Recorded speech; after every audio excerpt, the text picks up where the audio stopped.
حياك الله العميد خالد بن هاشم، مدير أمن العاصمة بالوكالة في وزارة الداخلية. يعطيكم العافية وعساكم على القوة.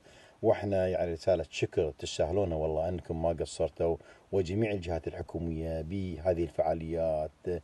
كون محافظة العاصمة ما شاء الله من محافظة العاصمة اللي ما شاء الله الاحتفالات كلها موجودة على شارع الخليج، خلينا نقول الجزيرة الخضراء، يوم البحار، الأبراج، سوق المباركية.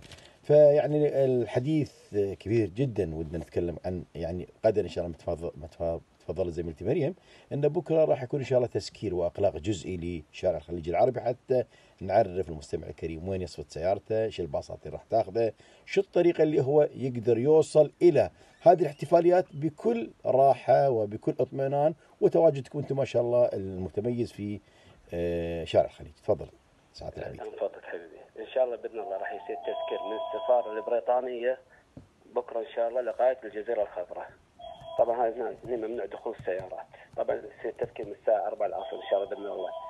اما بخصوص الاخوان من 4 إلى من 4 العصر تسكر الطريق.